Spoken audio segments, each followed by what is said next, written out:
안녕하세요. 그레이시입니다. 오늘은 온라인 스토어 사업가로서 반드시 알아둬야 할 점들에 대해 공유해 드리겠습니다. 내용 보시기 전 구독, 좋아요 부탁드립니다.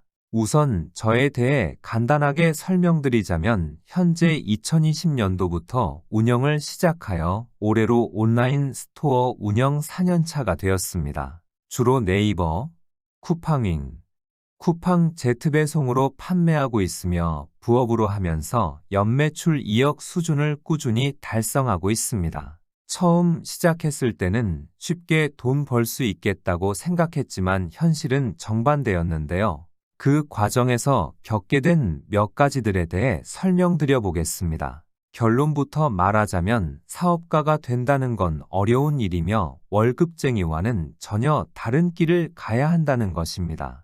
첫 번째로 말씀드릴 내용은 창업의 허상입니다. 흔히들 창업을 하면 누구한테 잔소리를 듣지 않아도 되고 특히 온라인 스토어는 편하게 돈을 번다는 인식이 있는데요. 제가 4년간 하다 보니 우선 워라밸이 없는 편입니다. 나의 돈이 많이 들어가 있고 상품에 대한 이슈가 수시로 발생하여 이를 대응하다 보면 시도 때도 없이 일을 하게 됩니다. 저 역시도 노트북에 앉기만 하면 몇 시간씩 스토어 업무를 보곤 했었는데요. 많은 분들이 상상하기는 것만큼 워라밸이 좋은 건 아닙니다. 그 때문에 자는 시간 외에는 모두 일하는 시간이 되고요.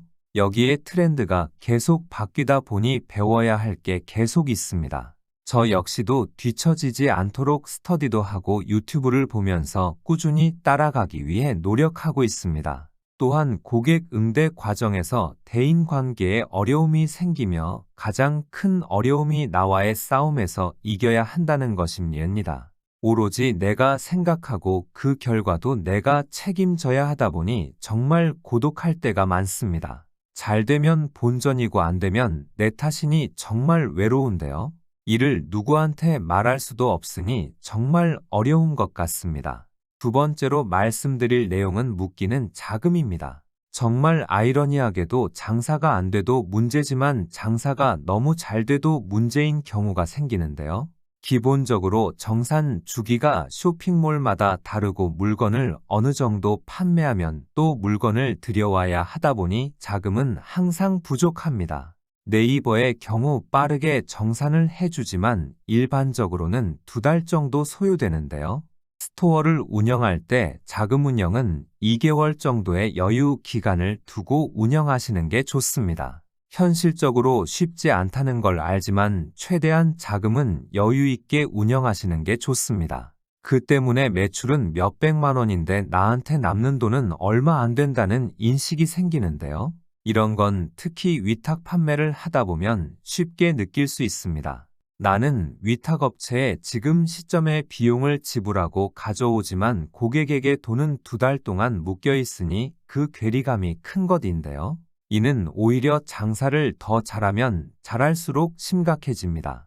저 역시 이런 상황을 많이 겪었고 허탈하기도 했지만 지속적으로 잘 진행해 왔습니다. 세 번째로 말씀드릴 내용은 할 일이 많다는 점입니다. 사업가는 곧 사장님이라고 할 수 있는데요. 회사를 운영하는 데 필요한 모든 것에 대한 지식이 기본적으로 있어야 합니다. 기본적인 법도는 세무 지식부터 제품 촬영, 디자인 그리고 마케팅, 광고, 직원 관리, 재고 관리 등 회사의 기본 운영에 필요한 업무를 처리해야 하고요. 스토어를 운영하기 위한 주문 확인, 고객 관리, 전화 응대, 상품 관리, 순위 확인, 광고 관리 등 이 모든 걸 기본적으로 처리해야 합니다. 물론 위 항목 중 일부는 아웃소싱이 가능하며 적극적으로 아웃소싱을 하는 것이 좋습니다. 하지만 아웃소싱을 하더라도 내가 어느 정도의 지식은 알아야 요청할 수 있는데요. 시작 후 1년간은 배울 것과 할 일이 정말 많으니 충분히 사전에 준비해 주시기 바랍니다. 오늘은 온라인 스토어 사업가로서 반드시 알아둬야 할 점들에 대해 공유해 드렸습니다. 내용 보시고 좋으셨다면 구독, 좋아요 부탁드립니다. 다음에 더 좋은 컨텐츠로 찾아뵙겠습니다. 감사합니다.